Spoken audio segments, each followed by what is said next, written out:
American and Filipino servicemen lined up in a tunnel near the infirmary of a small island fort at the mouth of Manila Bay. The 60 or so men were receiving yellow fever shots, being administered by the fort's medical staff, including Major Lloyd Goad, a 28-year-old army doctor with brown hair and a pleasant but shy smile. They heard the Japanese artillery shells that were falling all over the island, their sounds echoing through the tunnels and concussions shaking dust off the ceilings. The men felt safe in that tunnel, separated from the bombardment by 18 inches of reinforced concrete. But then, a 240-millimeter shell cut through that concrete barrier, landing in the middle of the queue. The explosion threw men into the air as they scattered in all directions. Some men died instantly, others suffering massive physical trauma as shrapnel and more hit the falling men. That moment was Major Goad's first test of wartime medicine as he struggled to help and, hopefully, save more than 60 injured and dying men. This is Left Behind.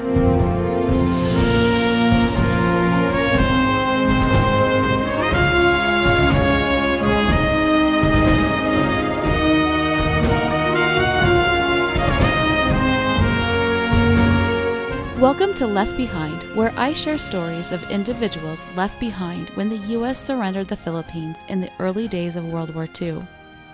I'm your host and researcher, Anastasia Harmon. My great-grandfather, Al-Massam, was one of those POWs, and his memoir inspired me to tell the stories of his fellow captives. For those of you who listen every week, I'm sure you've noticed that I've been a bit sporadic in publishing new episodes lately. And I apologize for that.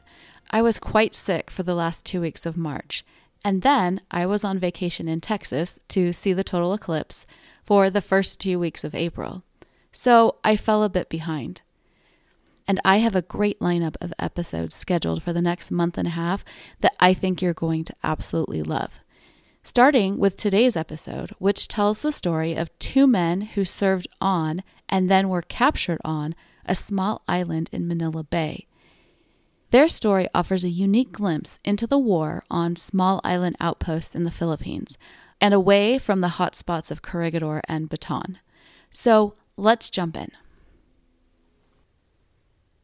Louis Napoleon Boudreau, a French-Canadian by birth, entered the world on May 17, 1888, in the coastal village of Petit Rocher, New Brunswick, Canada. Parents Philemon and Salome Boudreau were farmers. Napoleon, as the young man went by throughout his life, was their sixth child. 20-year-old Napoleon Boudreau, standing at 5 foot 9 inches with blue eyes, light brown hair, and a ruddy complexion, came to the United States in 1908, where he entered the U.S. Army. At some point in his life, he attended the University of Sacred Heart, where he majored in math and humanities. Details of his early Army service are spotty, but we do know that he was assigned to the Philippines in 1909 to 1911, and while there assisted in building Fort Wint, which is an island fort in the Philippines, which we'll hear more about later. After that, he was likely stationed in or near Astoria, Oregon, around 1914, because he married 18-year-old Abigail Jane Heckard there on August 9, 1914. Normand Boudreau, Napoleon and Abigail's son, was born on June 3, 1917. Sadly, though, he died the same day. Then Abigail died about 5 weeks later, and I wonder if that was from childbirth complications. Even more tragic, Napoleon never saw his son. And he was not with Abigail when she died. In fact, I believe he was already in Europe fighting in World War I when they passed. After the war, Napoleon had the following inscribed on Abigail's gravestone. In memory of my beloved wife, into whose dying eyes, upon whose death-laid form I never gazed, and my child who I never saw, in the grave with its mother. My soul to God, my heart to you. Now, I haven't found specific details of Napoleon's World War I service, but I do know that he was in Europe, and he earned the rank of captain by November 1918, which was the end of the war. He returned to Astoria, Oregon after the war, and in January 1920, Napoleon married Myrtle Heckard, who was the younger sister of Napoleon's first wife, Abigail. By 1930, Napoleon and Myrtle lived in New York City, and he may have worked as a professor of military tactics at Fordham University during this time period. The couple then spent a couple years on Corregidor Island in the Philippines, where Napoleon commanded a coast artillery unit. And then they were assigned to Indianapolis, Indiana in 1935, where Napoleon organized the state's National Guard and seems to have been well known and well respected by the people in Indianapolis. In May 1940, Major Boudreau received a new but very familiar assignment, commander of Fort Went near Manila in the Philippines. So he was now in command of the fort he helped establish some 30 years previous when he was there from 1909 to 1911. Napoleon's wife Myrtle followed him to the Philippines, and they both lived on Grande Island, but she was evacuated in the summer 1941 back to the United States with the other officers' wives and children. 6 months before Major Boudreau married his first wife, a baby boy named Lloyd Henry Goad was born December 18, 1913, in Elston, Iowa. Baby Lloyd was the oldest of Rosa and James Goad's 2 sons. Father James was a physician, and the Goad family seems to have been well off. For example, in 1930, the family not only had a live-in housekeeper, but their Gary, Indiana home was worth $20,000, which was 2 to 3 times the value of their neighboring homes. And you'll recall that 1930 is well into the Great Depression. Lloyd graduated from Mann High School in the early 1930s, then attended the Indiana University School of Medicine. By 1940, he was a resident at the Oklahoma City General Hospital.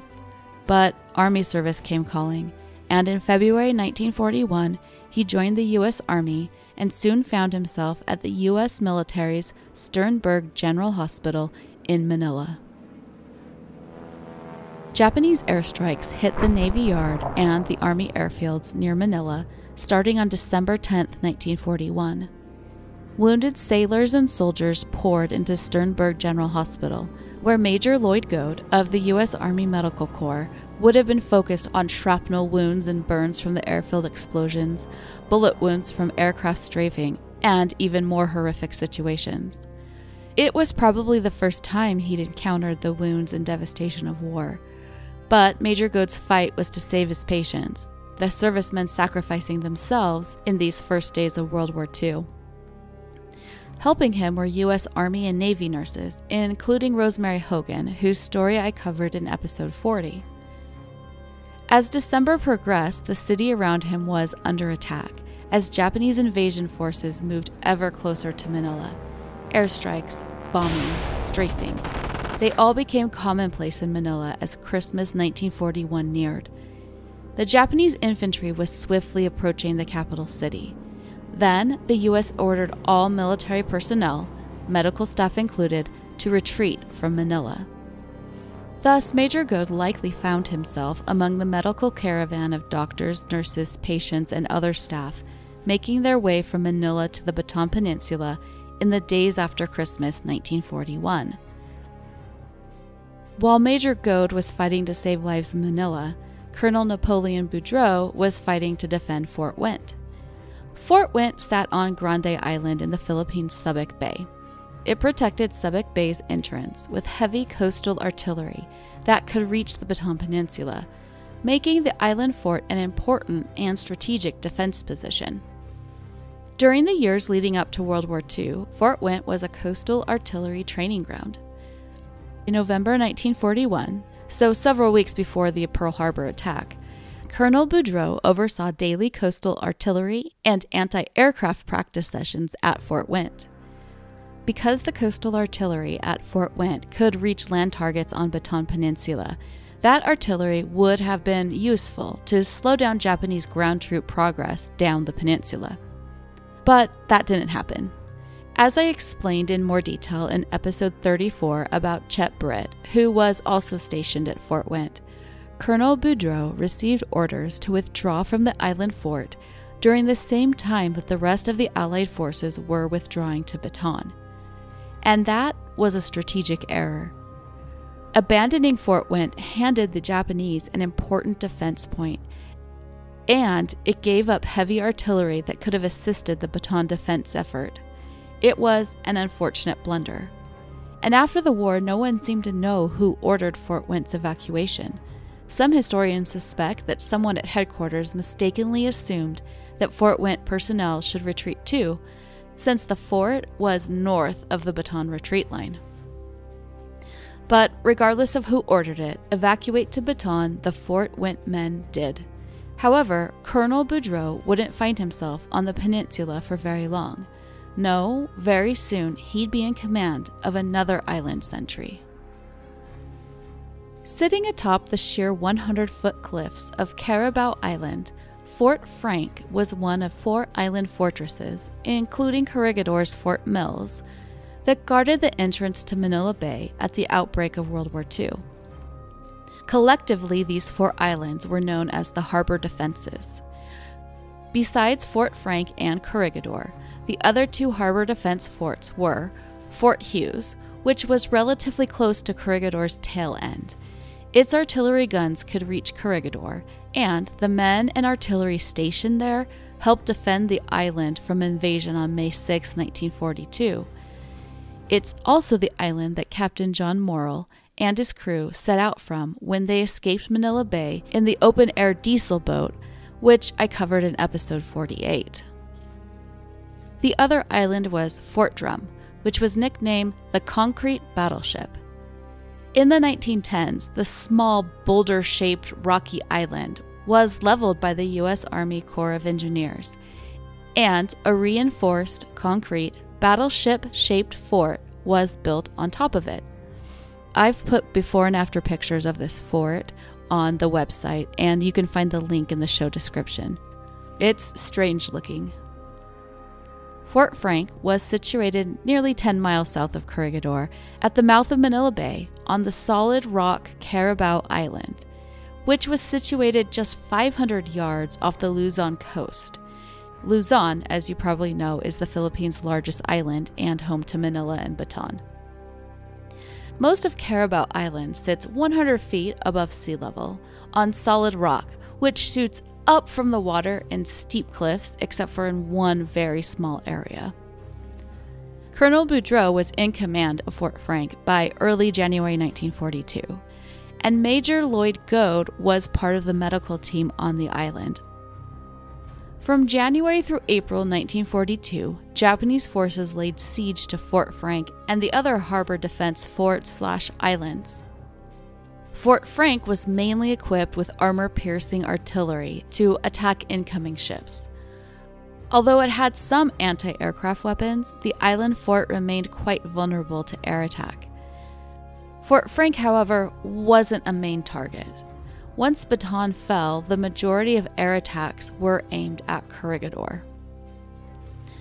Luckily for the approximately 400 American and Filipino military personnel stationed there, much of Fort Frank was underground and connected by tunnels hewn into the island's rock.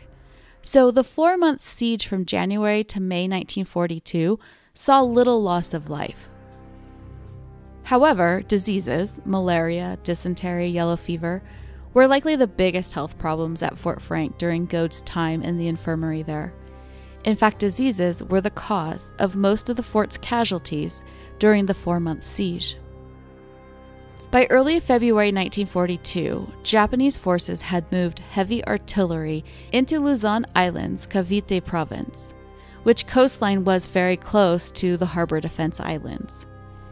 Thus, in early February, Japanese began shelling Fort Frank and the other harbor forts on a daily basis, going well into the middle of the month. The artillery attacks followed a pattern. They'd open fire in the mornings, and then the harbor fort's artillery answered with their own guns. But the Japanese soon discovered a new way to target Fort Frank. World War II military historian Lewis Morton wrote, Learning from the natives that the fort received its supply of fresh water from a dam near Calumpan on the Cavite shore, the Japanese dispatched a demolition squad to locate and destroy the pipeline. On 16 February, the Japanese found the line and pulled up the section just below the dam. Fort Frank, fortunately, had its own distillation plant, and Colonel Boudreau directed that it be placed in operation at once. But its use required valuable fuel, and Boudreau was understandably reluctant to expend the gasoline he needed for his guns to distill seawater. On the 19th, therefore, he made an effort to repair the pipeline and sent a group of 15 volunteers to the mainland for that purpose.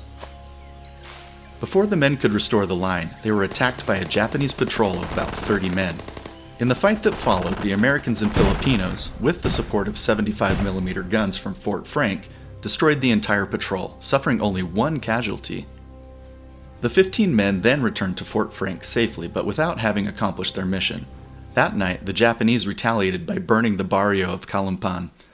It was not until 9 March that Colonel Boudreau was able to repair the broken water pipe. Not long after the pipe was fixed, the Japanese stepped up their artillery campaign against the harbor defense islands, with Fort Frank and Fort Drum, that's the concrete battleship, receiving the brunt.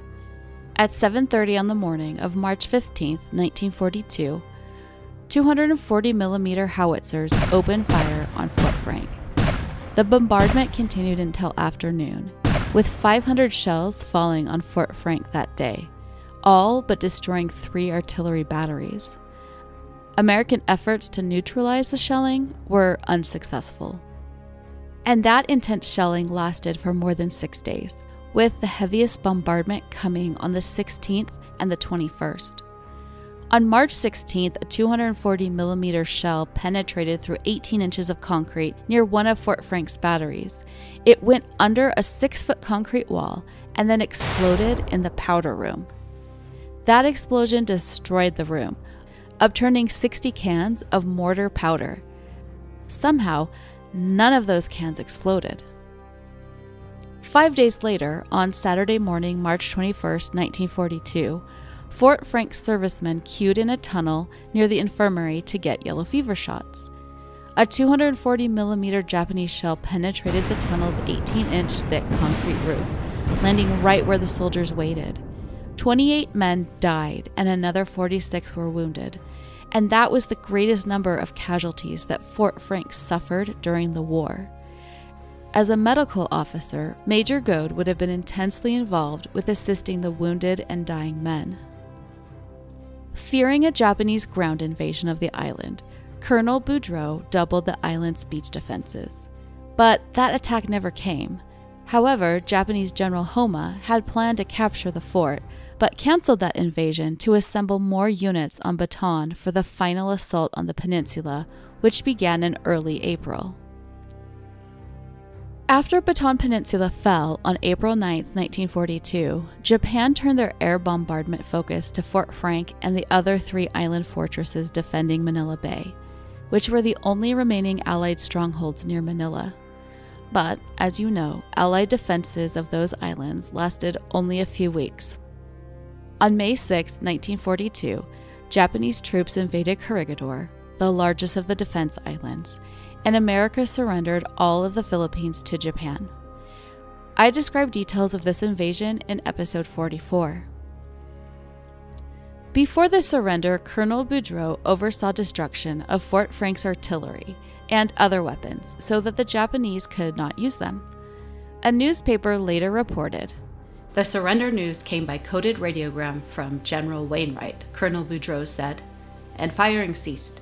Several hours later, the Japanese arrived at Fort Frank in 13 invasion boats and assumed control. Colonel Boudreau was required to turn over his personnel roster to a young lieutenant who thought it was a great joke to have captured Napoleon. The colonel had to guide his captors on a tour of the fort. The Fort Frank POWs, including Goad and Boudreau, were eventually transferred to Corregidor to join the other men captured on that island and the other harbor defense islands. After captured, Lloyd Goad probably worked with other American doctors, nurses, and medics, either in the 1,000-bed tunnel hospital underneath Corregidor Island's Malinta Hill, or treating sick patients at the 92nd Garage area where the POWs were held. The Corregidor invasion had resulted in heavy casualties on both sides, and the Malinta Hospital treated ally and enemy servicemen alike. In the first few weeks of captivity, Goad and the other medical staff saw increasing numbers of men suffering from diseases, dehydration, and malnutrition due to the unsanitary conditions of the POW's camp on Corregidor. I described conditions at this camp in episode 50. Finally, after nearly a month of captivity on the island, the American POWs left Corregidor. Major Goad again entered Manila, only this time as a POW on parade in a Japanese show of military might to the Filipino people. After a night's rest in Manila, he boarded a cramped, stifling train for a 70-mile journey to Cabanatuan City. The next day brought a 16-mile march to the Cabanatuan POW camps. The march was brutal, as 6 starving, exhausted POWs trudged along a dirt road, up hills and down hills, under the relentless Philippine sun. Many men dropped along the way, including my own great-grandfather, Almasam, who later wrote, "I recovered consciousness with a medic kneeling by my side. He had a small pocket medical kit for personal use and revived me with some preparation he administered. The column had disappeared up the dusty road and were out of sight. He had been permitted by one of the new guards to remain with me." Some identified that medical officer as Dr. Goad. And I, personally, will forever be grateful to Goad for his compassion toward my great-grandfather. A half-hour later, a truck picked up the fallen POWs, including Psalm and Goad, and took them to the Cabanatuan POW Camp No. 3. There they rested in the shade of a small tree and waited for the marching POWs to arrive. At first, Cabanatuan had 3 POW camps, all of them overseen by a Japanese commander. Upon arrival at Cabanatuan Camp No. 3, Colonel Napoleon, as the Japanese called him, became the camp's first American commander. He oversaw the organization and administration of the roughly 2,000 POWs in that camp. When Colonel Boudreau and his fellow POWs arrived, the camp was barren, with only empty barracks to house the POWs. Colonel Boudreau assigned other American officers to help administer various camp needs. They created cooking protocols, sanitation infrastructure, medical facilities, and other ways to meet needs of POWs. Basically, the Japanese made sure that the POWs remained in camp and performed various off-site work details, and then they issued punishments for infractions.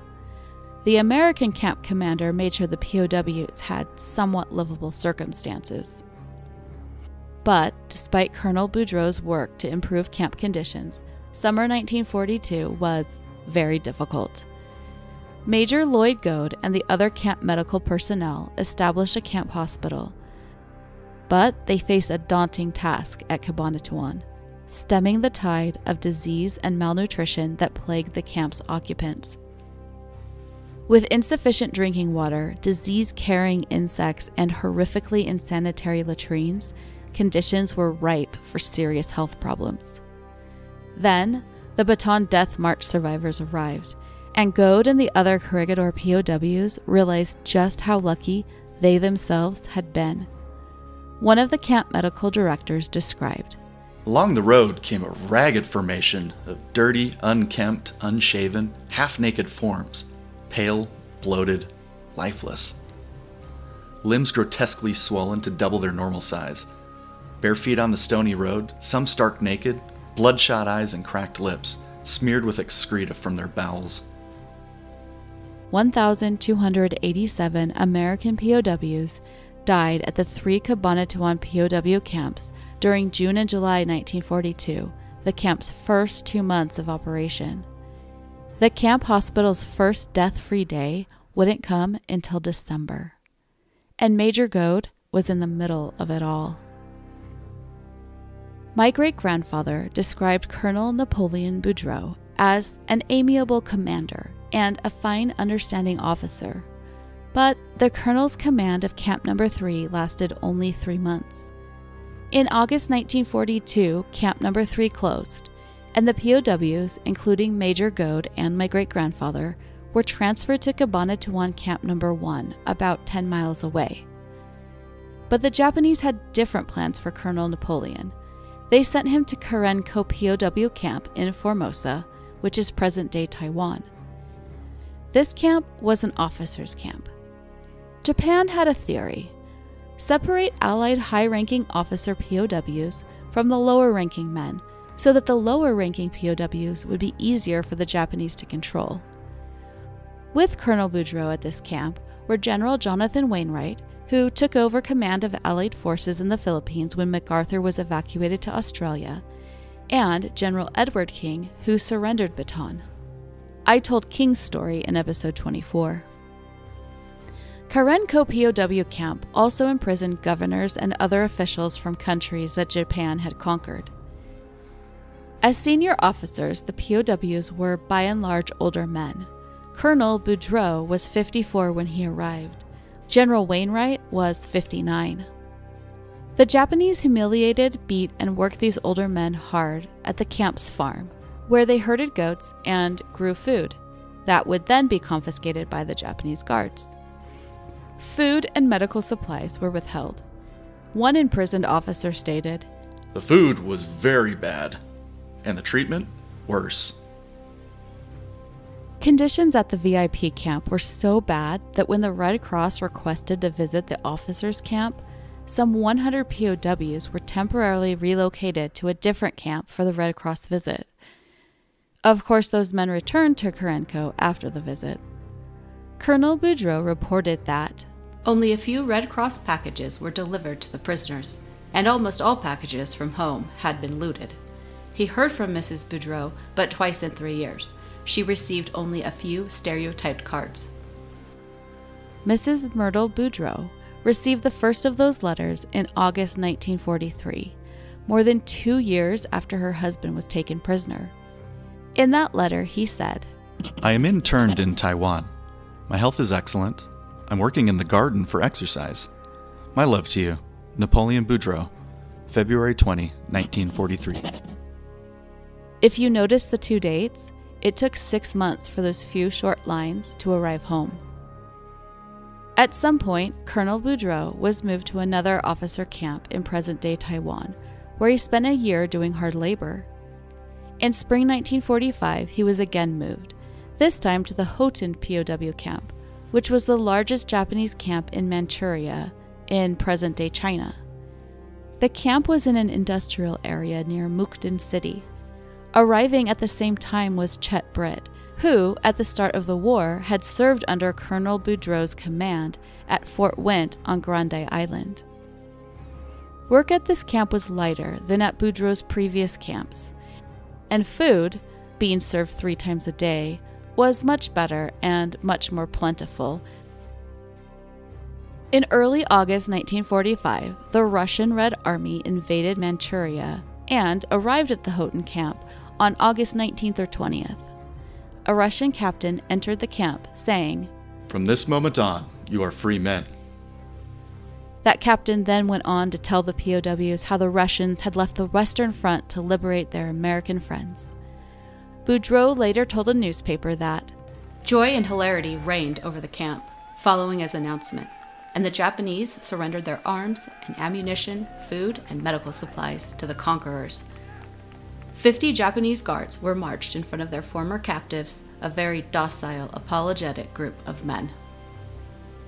U.S. POW recovery teams also arrived, and the Russians and Americans worked together to evacuate the camp's 1,300 POWs.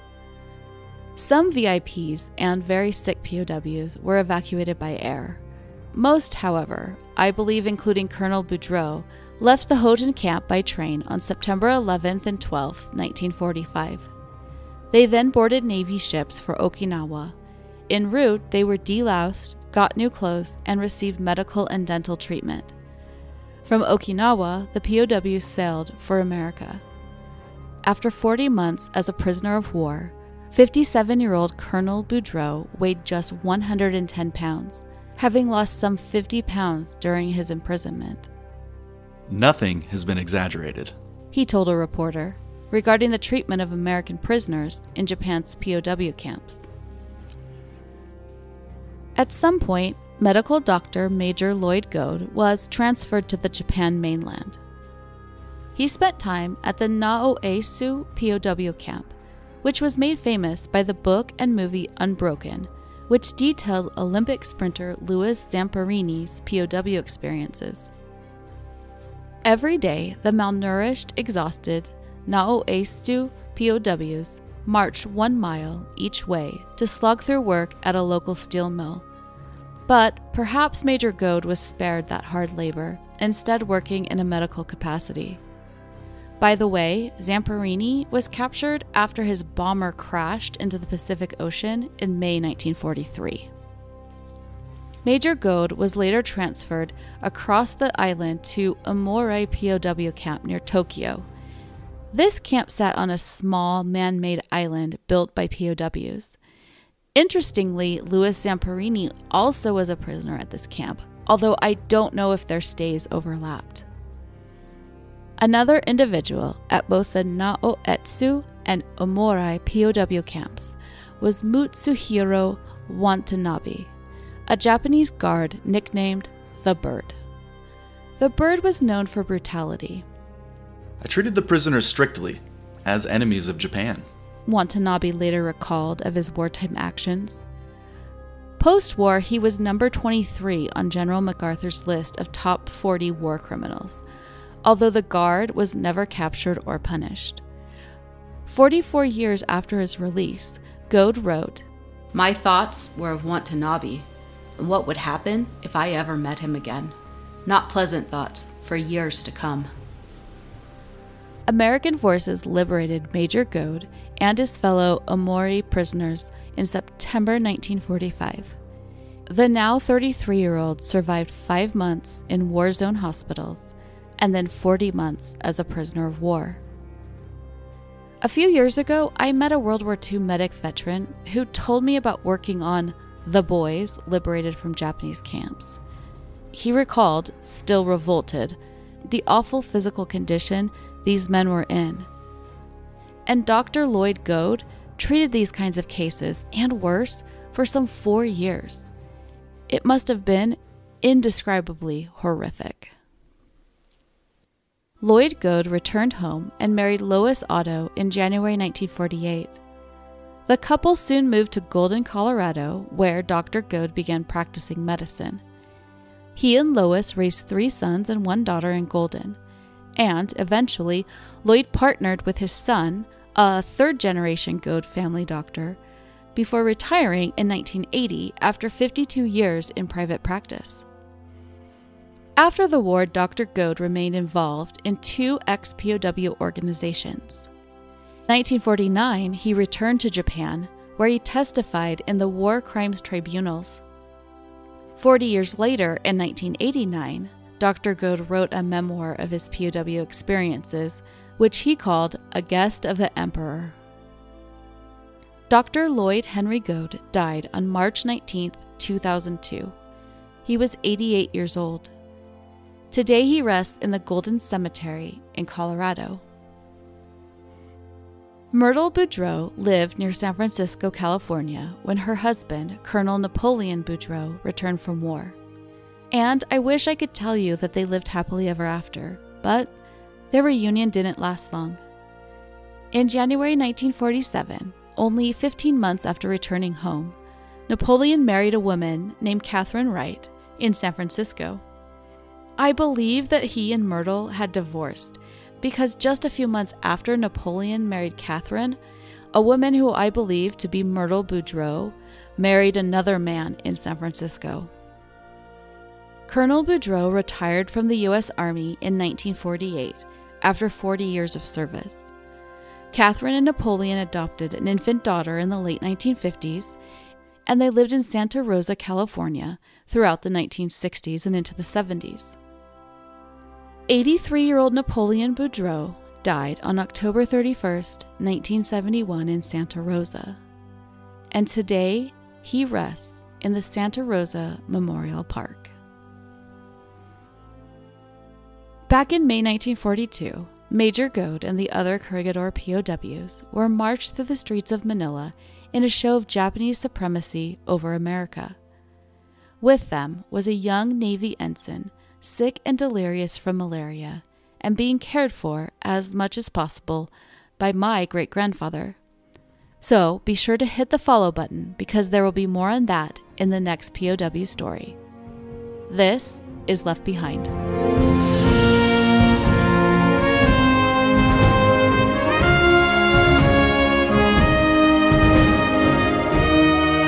Thanks for listening. You can find pictures, maps, and sources about Lloyd Goad and Napoleon Boudreau's stories on the Left Behind website, Facebook page, and on Instagram at Left Behind Podcast.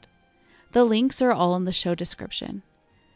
If you enjoy this podcast, please subscribe so you'll know when I drop a new episode. And consider leaving a review. Left Behind is researched, written, and produced by me, Anastasia Harmon. Voiceovers by Tyler Harmon and Paul Sutherland. Dramatizations are based on historical research, although some creative liberty is taken with dialogue and scene details. And remember to subscribe to Left Behind, because you won't want to miss the POW's humiliating march through Manila.